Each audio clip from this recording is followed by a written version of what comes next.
Good afternoon, everybody, and to anybody watching this webinar in retrospect, you're very welcome as well. Today is actually, this session is our first session speaking about the 24-25 Irish Fulbright program. Specifically today, we're talking about student awards. So you're all very welcome. I'll be joined today by Dr. Ciara O'Hagan, who's Awards Program Officer at the Fulbright Commission, and also by Aaron Gallagher, who's our current Fulbright awardee based in the University of Maryland. So we're delighted to have both of those to join. I'm going to present part of this presentation, and then I'm going to hand it over to Ciara to talk through some of the aspects of the specific aspects of the awards. So just a little bit about the program. Hopefully lots of people already have some idea of what the program is about. It is at its heart a cultural exchange program, and it's very much aimed at the interaction between Ireland and the United States, and specifically through education and educational institutions and people attending educational institutions. As you can see there, the quote from Senator Fulbright, and he has numerous quotes, all really relating to the importance of exchange and understanding. And the rationale for why the program was started up was after the Second World War. Obviously, some horrendous things had happened. And the view was the reason they happened was because people didn't treat people as other people. They treated them as other. So his view was to move beyond that. People should spend time in each other's countries and live in the country and experience the country. And he thought the best way to do this would be through education. So the program was set up. Initially, the expectation was that there would be maybe 8 countries join, but effectively we're up to about 180 countries now, so give or take. The program was set up in 1946. In 1957, Ireland joined the program, so we would have hosted Fulbright awardees from both directions. But the commission that we now represent was set up in 1991, and it represented the outcome of a binational agreement that was written into Irish law between the US and the Irish government. And we're one of the 49 commissions in the world. Commissions are very, very specific as well. They've been set up to run the Fulbright program, plus a number of other Ireland-US programs that we also run. So what is Fulbright about and who is it for?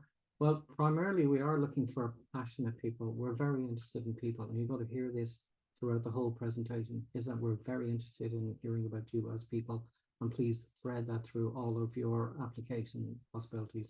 In this sense, we're somewhat different from others. We're not just about your work, but we're actually very much about you and the whole aspect of you.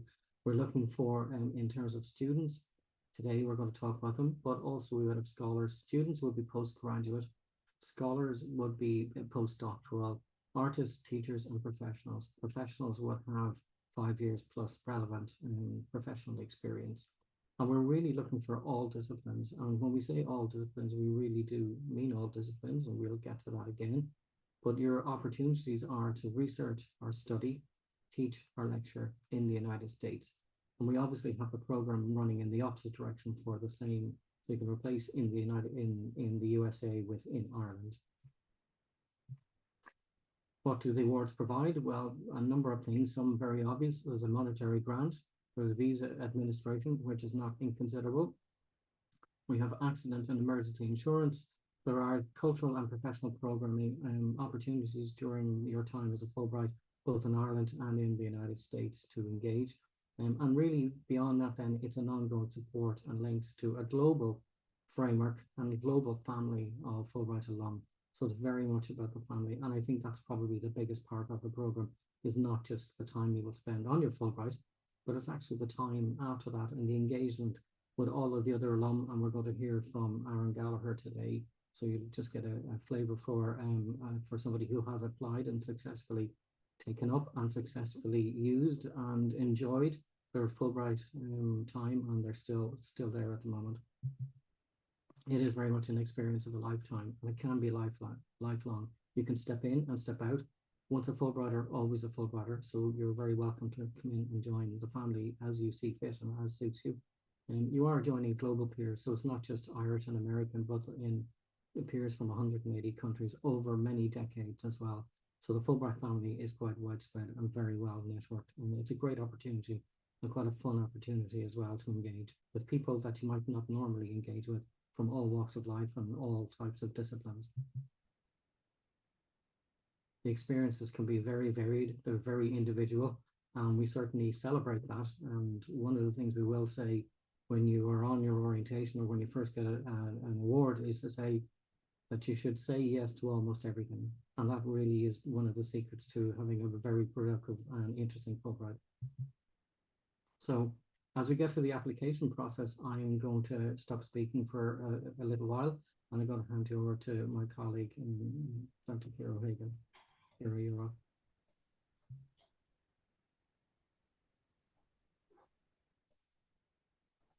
Thanks, Dara, and thank you everybody for joining this afternoon. So as Dara said, I'll talk about the application process and also give you an overview of the Irish Student Awards, set out the differences between the all discipline and the sponsored awards, and then just focus in on some of the important documents that you have to upload as part of your application.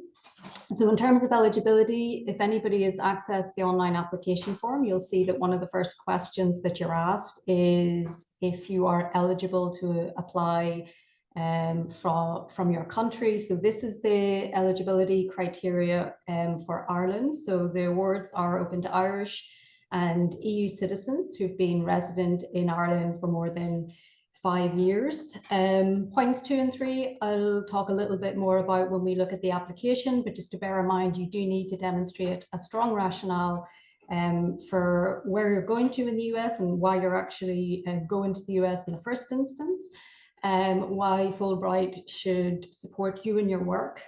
Okay, something to be aware of then is the 2-year home country residency requirement. So this means that if you're successful and you have an award, you cannot stay on indefinitely in the US.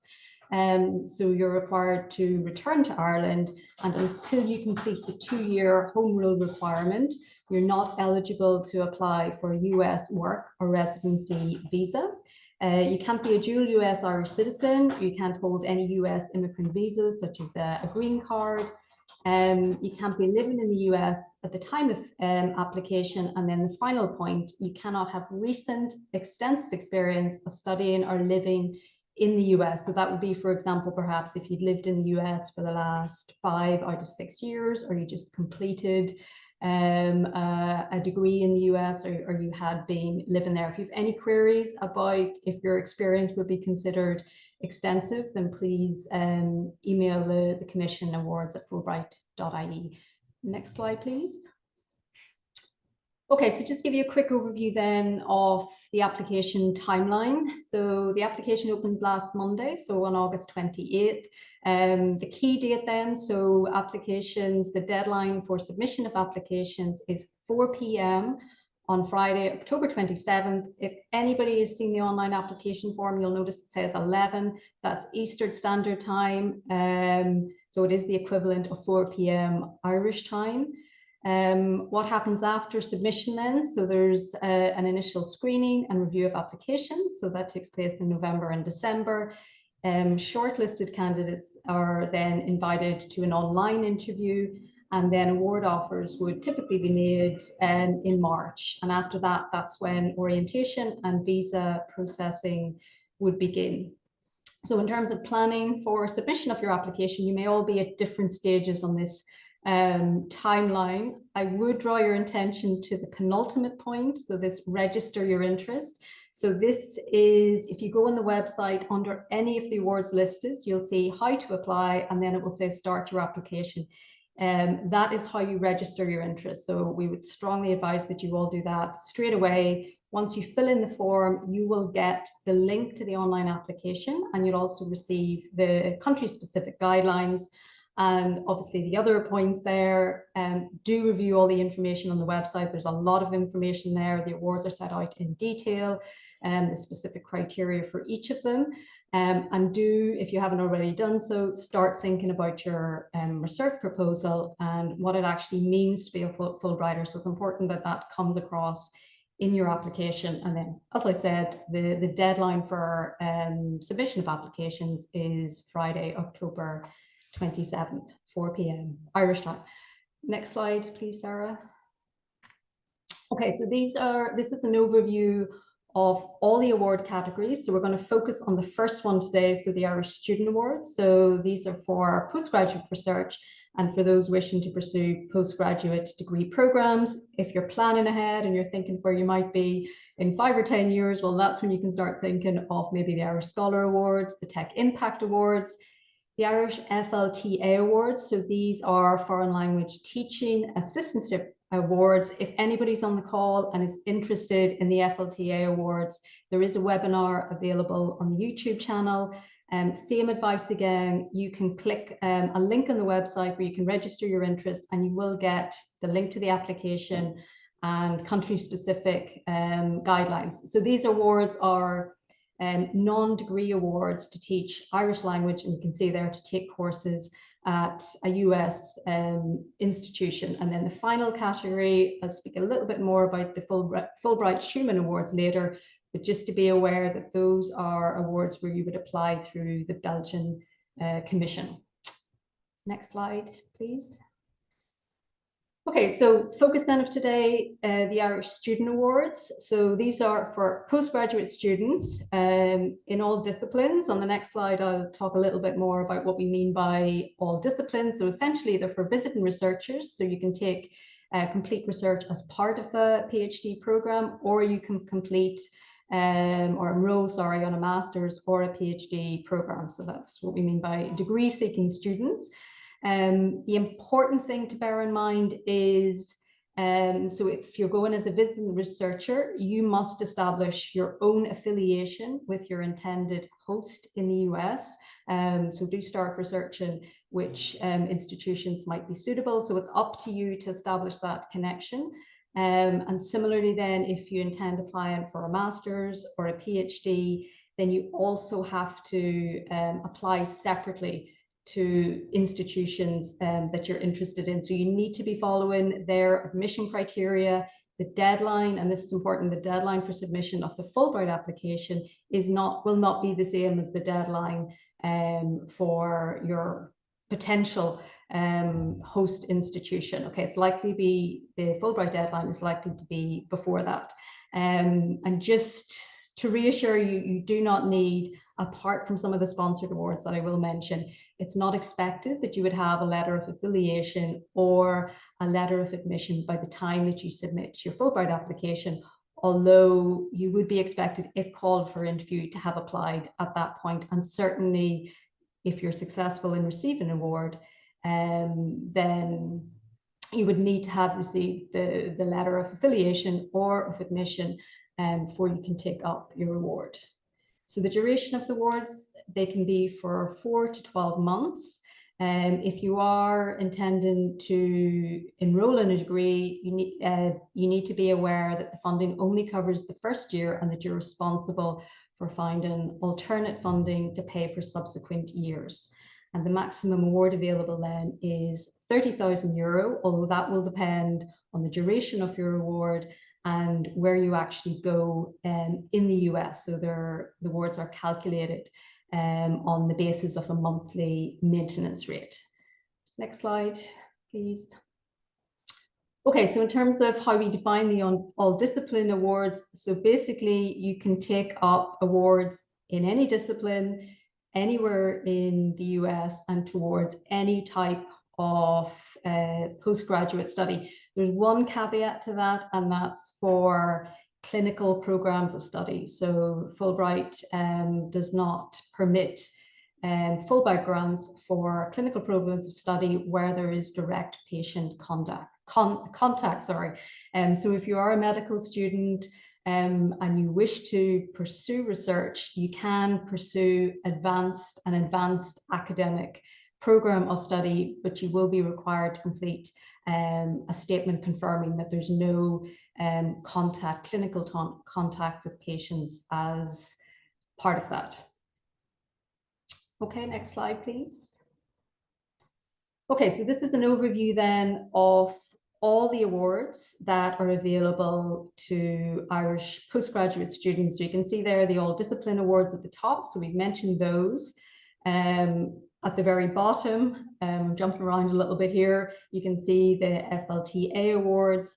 And then the awards in the middle, these are what we call sponsored awards. Okay, so sponsored awards are awards that have been set up in partnership with Irish and US institutions and agencies. So you can see there the awards highlighted in yellow, that they were undersubscribed in 2022, and they're quite broad ranging in scope. So there should be something that appeals to everyone. So I'll talk about a few of the awards in a moment, but just to give you a very quick overview. So just looking at the top, the Florida Polytechnic University Award. So this would be for graduates in STEM subjects. You have the opportunity to do a master's, and there is funding available for that. The Fulbright Frederick and Anna Douglas Award, I'll talk about that in a moment. We also have 3 Museum Fellowship Awards. Again, I'll comment on those later. And then if you have any interest perhaps in geosciences or climate science, the Environmental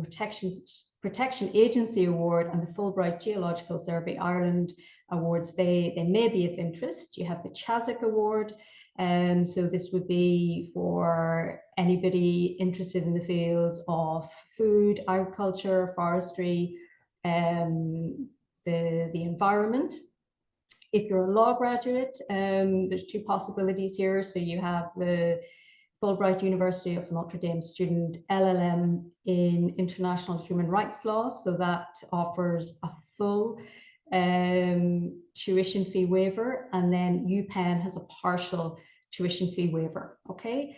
And finally, University of Southern California, that again would be aimed at STEM graduates. So they offer partial and full tuition waivers for MSCs and postgraduate research. So each of those awards you'll find on the website, and they're set out in detail. And the important thing to bear in mind is that they will often have a much more specific eligibility criteria than the all discipline awards.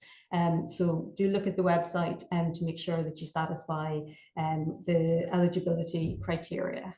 Next slide, please, Dara.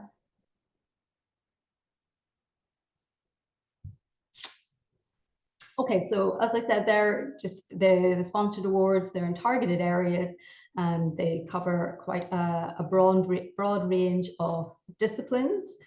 The point about having a much more specific criteria, you'll find that detailed on the website, so do check that. And then the third point there, very important, so when you're completing your online application form, you will need to upload a separate form. Now it's available as part of the online application form. So this is the sponsored award form, and you'd be required to complete that if you're applying for one of the sponsored awards. Next slide. Okay, so this is the award that I mentioned a moment ago. So this is one of our newer awards, very exciting opportunity. So you can see there that it was founded in cooperation with Frederick Douglass Family Initiatives. And the aim of the award then is to increase participation of diverse communities in US and Irish exchanges. And you have the opportunity then to complete a master's in civil rights and related fields. You can see there sociology, history, economic history. It's also, you can also submit a proposal for doctoral research, and you are encouraged then to seek US host institutions that do have a legacy of study in social justice, civil rights, and civil engagement. Next slide, please. Okay, so the Fulbright Museum Fellowships, so you would have seen those listed on one of the previous slides. So you have 3 options. So you can go to either the Harry Ransom Center, the Exploratorium, or the Smithsonian. Again, check the eligibility criteria. It's very specific in the case of these 3 institutions. And the important thing is, these are the 3 awards where you must have the letter of affiliation by the Fulbright application deadline. Okay, so most of the other awards, you do not need to worry about having a letter of admission or a letter of affiliation, but for these awards, you must have it by the deadline of October 27th. Okay, so you will find information on the website about who to contact if you're interested in those awards. Next slide, please.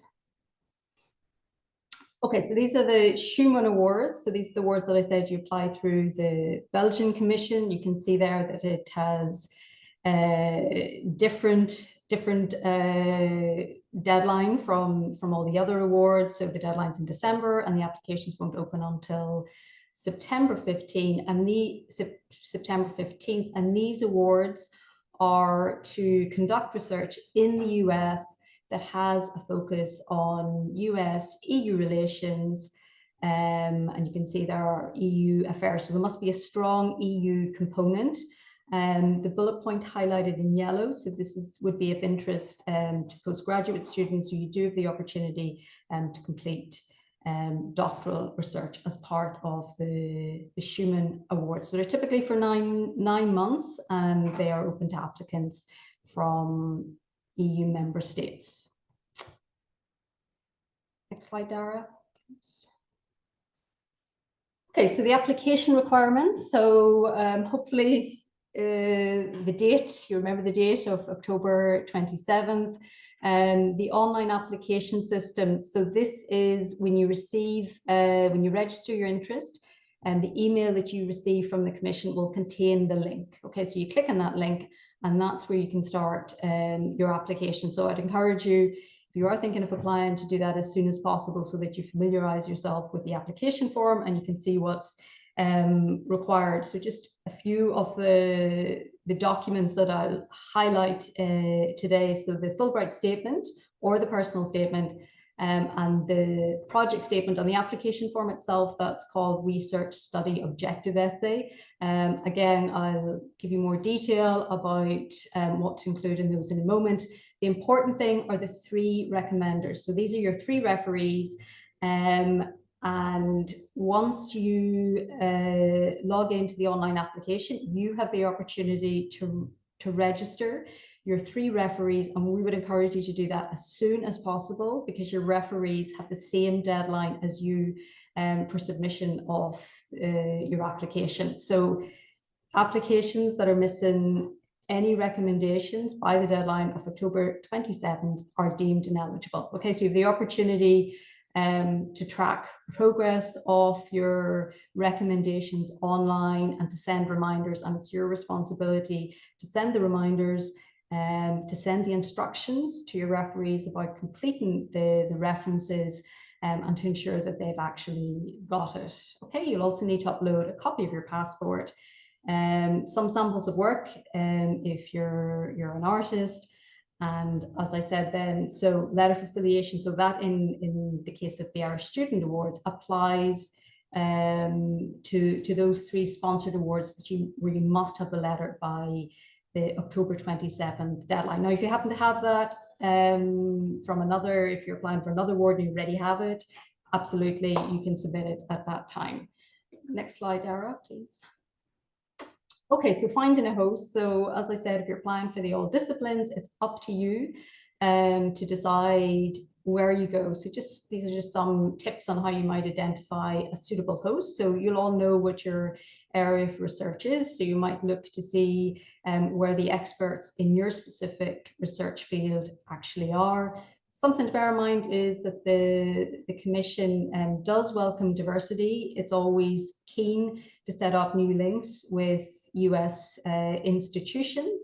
So do think of, you can go obviously to the much more well-known institutions, but do consider ones that aren't quite so well known. Another important source of advice and information would be Fulbright alum. So Fulbrighters who are already out in the US, those who have recently returned. Dara will speak in a moment about other resources that you can tap into. You can ask your mentors, lecturers that you might already know from your undergraduate degrees about who they could recommend. And then the important thing is just these two hints at the bottom that you should be able to justify where it is, why you're going to the institution that you've selected. Okay, so that will be part of your study research objective essay. So you do need to be able to have a strong rationale for why you've selected the university or institution that you have. Next slide, Dara, please. Okay, so research objectives. This is your study research objective essay. So this is just a few guidelines on what you might include in it. So in terms of the research or the program of study you want to carry out, you might identify what's original about it, what's innovative about it, why it's groundbreaking. Clearly set out your rationale for going to the US. Why is it that you have to undertake that research, that specific research or that program of study in the US? It's in this essay that you can identify or mention the institutions that you're interested in attending.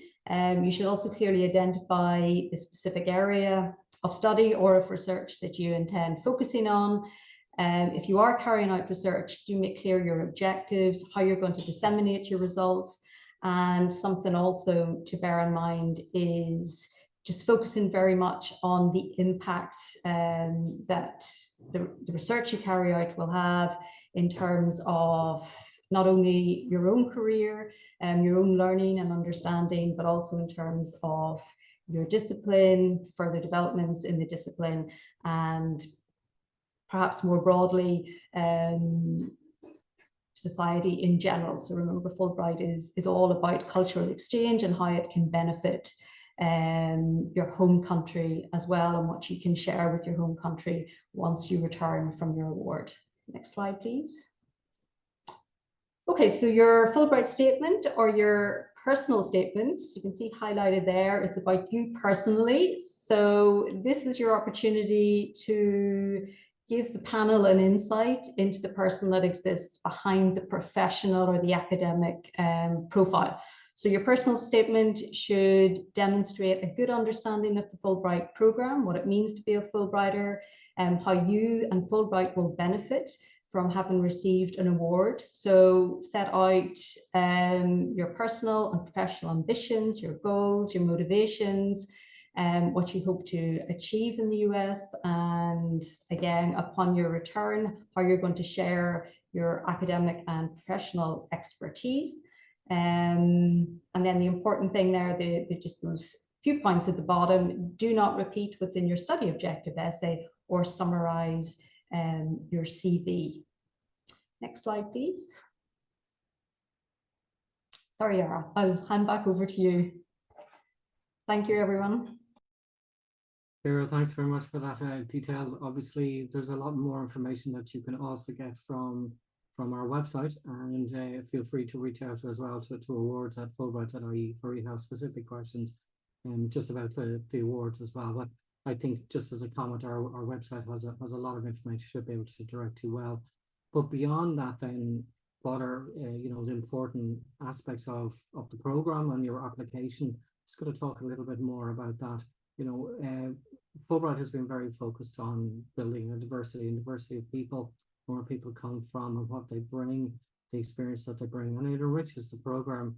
It enriches the opportunities as well for people. So we're very, very focused on that. And across the Fulbright family, there are many different groups as well who have focused on different areas.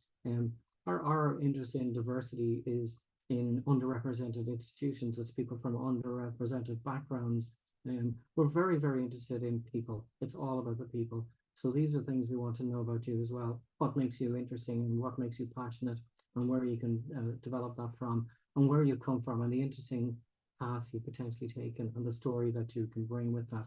So please don't feel that you can't talk about those elements. They're actually very important.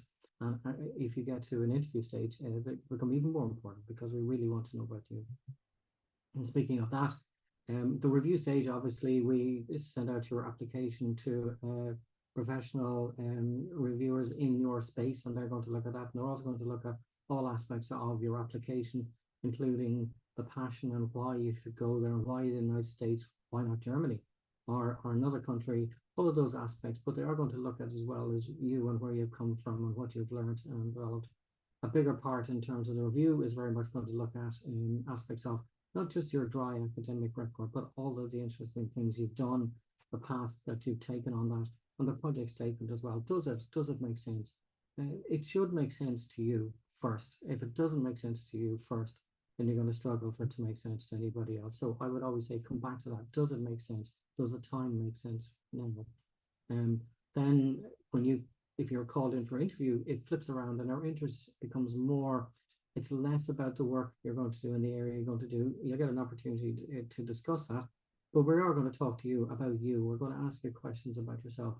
Nothing extremely personal, and then you can always refuse to answer a question, but it's never arrived at that. It can be for some people, it's a tremendously interesting conversation because the conversation is all about you as a person. So we're very, very interested in that. So come, anticipating that you're going to have an open conversation and that will actually be quite enjoyable. And I genuinely often hear this back from people who've attended the interview to say, I actually found that quite enjoyable and it was quite different from what I expected.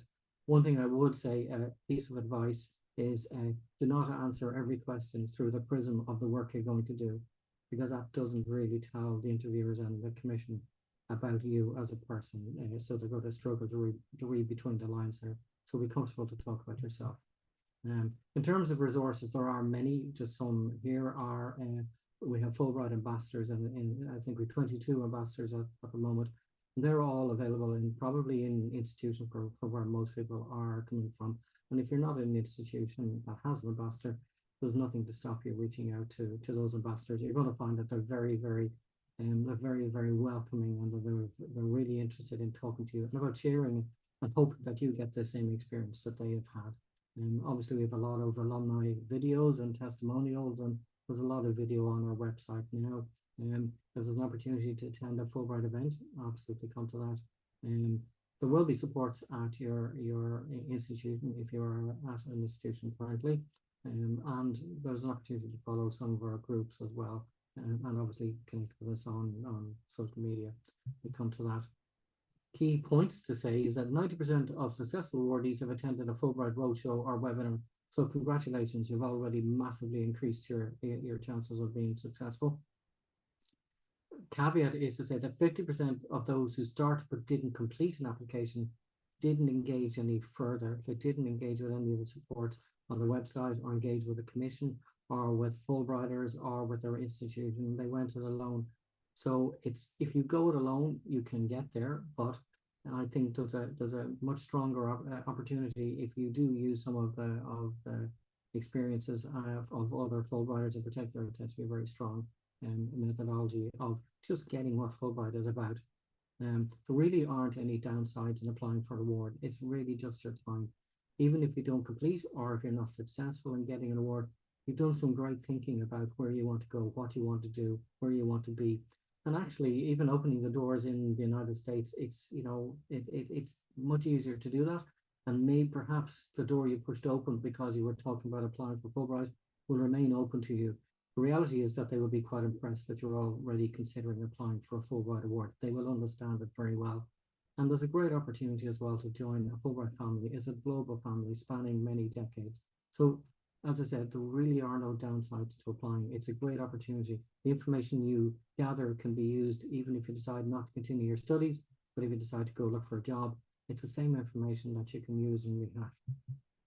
So your next steps, really, there's a myriad of stuff. I would say certainly look at our website and also talk to somebody who has been through the Fulbright application process. It is a little bit different. It is a little bit more about you. You might be more used to writing about your research or the technology or the studies that you want to do, but this is actually going to be a little bit more about you and where you want to go and your passions. So a Fulbrighter who's been through the process will certainly better understand that. Obviously, your experience is going to be very personal to you as well. And as I said, our website has a lot of information. Now, that's enough of us talking about why you should go. I'm delighted to be able to introduce coming live from University of Maryland with a Fulbright awardee, soon to be alum, Aaron Gallagher. And Aaron, thanks a million for joining us here today. It's great to have you live in the States, proving the point. So with that, I'm going to move on and bring up some of your slides there. Perfect. Thanks so much, Dara. Hello, everyone. It's really nice to be with you here today. Yeah, my name is Aaron. I'm a current Fulbright awardee based at the University of Maryland. I'm doing my PhD in the field of communications and media in DCU. And my Fulbright award gave me the opportunity to come to the University of Maryland for 6 months to kind of conduct research as part of my PhD dissertation. So I'm just going to talk through 4 quick points here today based on my Fulbright experience, kind of chatting a little bit about my time here in the States, some application tips from my point of view, how I actually made contact with my host, and also how Fulbright has actually impacted on my career. So overall, when any time anybody asks me about my Fulbright experience, it's such a cliche, but it really, really is a life-changing opportunity that you should grab with both hands. My PhD is specifically looking at kind of the coverage of the Olympic Games and Olympic athletes. So last year I got the opportunity to go and spend time in Brussels in Belgium, working with the European Olympic Committee. But I wanted to kind of expand my research a little bit and look at it from the American point of view, because America has always kind of been the home of sports journalism, sports media, when you think of places like ESPN, Sports Illustrated. So my time here has been spent interviewing various journalists, broadcasters, athletes, football coaches, that sort of thing. Basically, as you can see from the photos, going to lots of sporting events, having a great time, chatting to different reporters and sports writers and stuff like that as part of my PhD dissertation. In terms of application tips, again, I can only echo what's kind of been said before. If you're on this call at the moment, there's clearly something, a yearning inside you that you feel I can actually go out and do this. So my main tip would be to back yourself and really think about yourself as a candidate, your research proposal, why you want to actually go to America and conduct research in your specific field, in your discipline.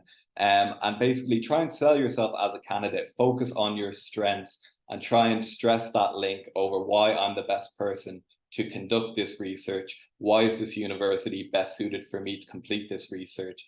And really just have confidence in your ability. Stress why you're the best possible person to get this Fulbright Award and to go out and conduct your research. Show that you're passionate, that you're willing, that you're hardworking, because what we're told time and time again is that when you're selected for a Fulbright, you are an ambassador for the Fulbright program and you're an ambassador for your country as well. So you always want to put your best foot forward and just have belief in yourself. If you're passionate about your area, your discipline, just absolutely back yourself and go for it. In terms of how I actually made connections with the University of Maryland, I'd always been a big fan of one of the professors. His name is Professor Mark Hyman. He does incredible research in my discipline, which is sports media. He's done amazing research in terms of Olympic athletes, American football, the issue of concussion. So I'd always been a huge fan of his work. So I kind of reached out to him, firstly through email, had a few Zoom conversations back and forth. And we kind of decided that, you know, the University of Maryland, they have this amazing sports journalism research center called the Povich Center, and that it would be the perfect place for me to go and conduct research as part of my PhD. It's also a great location to so many big sports teams, the Washington Wizards, the Commanders NFL team, DC United, the soccer team. So not only was it a great university with a great research center, but there were also amazing opportunities for me to go out and meet with different executives, different reporters, different journalists in order to actually go out and do my research. So that's just a little tip that I'd give to people is to, you know, not only think about the university, but also what are the opportunities in the surrounding area for you to immerse yourself in the community and conduct the best possible research. How Fulbright has impacted my career, again, it can be a life-changing opportunity for you. It can put you in touch with so many amazing people that can build your network, put you in touch with, for me, different journalists, broadcasters who I can interview for my PhD, but it broadens your network and just opens your eyes to the amazing opportunities and possibilities that are out there. America has some of the best universities in the world. So it doesn't really matter what your discipline is, whether it's me, media, communications and sport, whether it's economics, engineering, and there's some absolutely incredible opportunities to go to America and conduct research, no matter what your field actually is.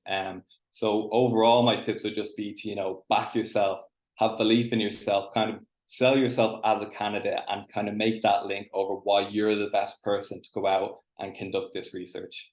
But yeah, again, if you guys have any questions or anything, feel free to ask at the end, or you can reach out to me on Twitter or LinkedIn. I'm more than happy to answer any questions you guys have about the application process. Aaron, thanks a million. Very appreciative of you coming live broadcasting live from Maryland.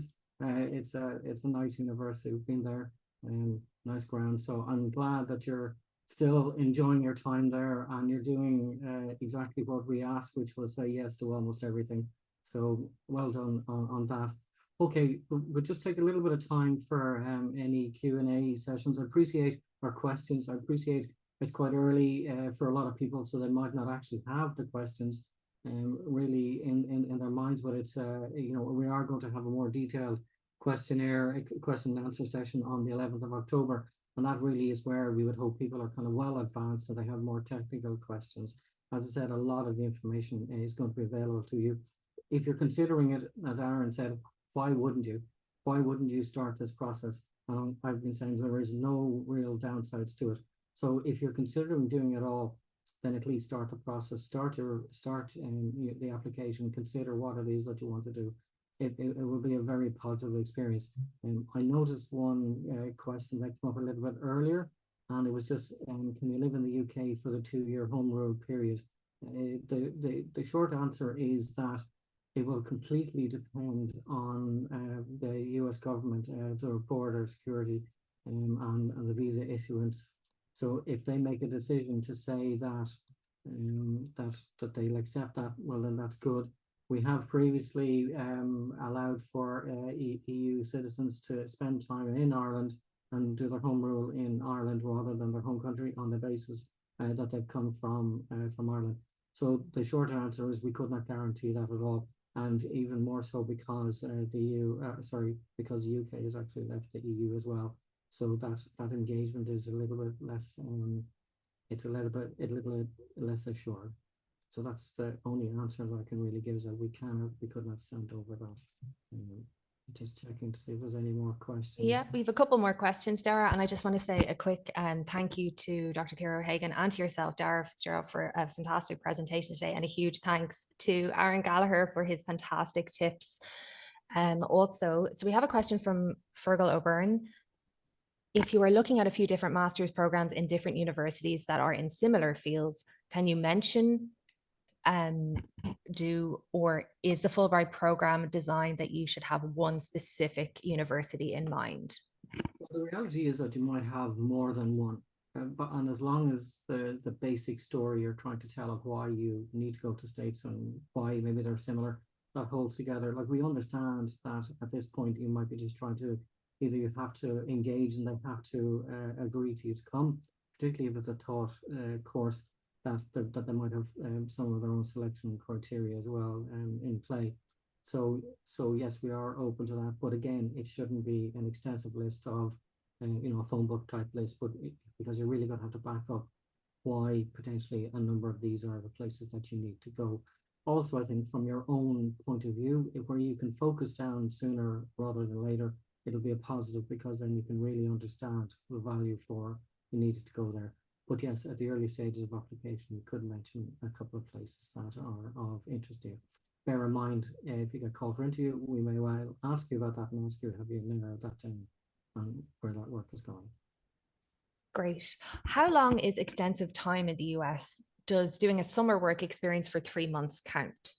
No, if you're just back from the States, even then maybe that wouldn't count, because particularly if the States is a big country, so you could be in many different places. Each state in fact celebrates how different it is from every other state.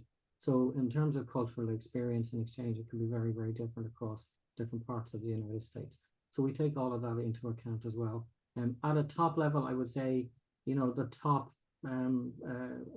support or, you know, in selection would be for those who have no experience in the States. But that's not, I mean, we do get people who've had some experience in the States often coming through.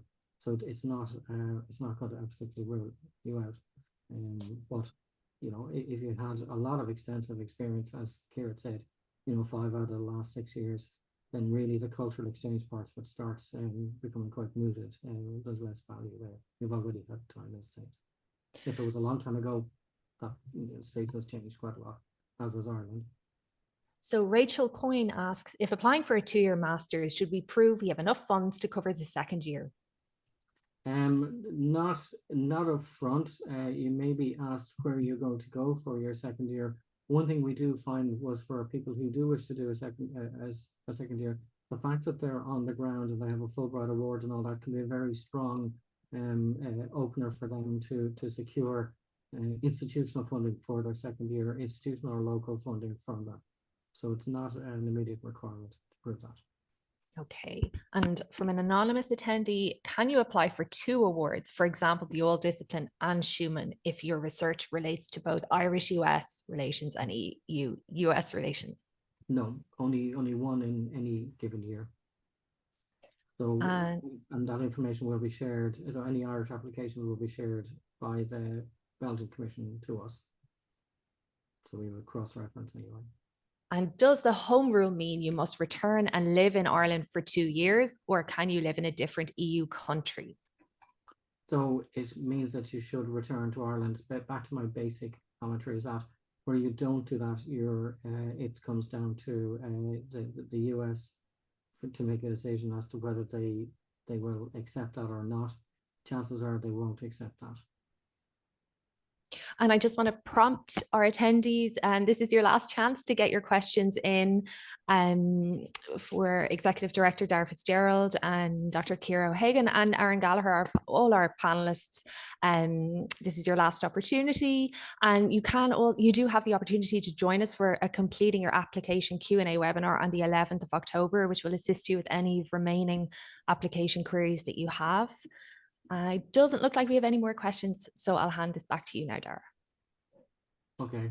Well, look, thanks to everybody. Thanks, Ciara. Thanks, Aaron. Thanks, Eva. And thanks to everybody who came on the call. Hopefully, you've been motivated. I have to say, if I can't motivate you, I'm sure that Aaron can motivate you. You know, he's absolutely had a great time, and he's done a great job in getting the best value out of a Fulbright award. So congratulations on getting the award, Aaron.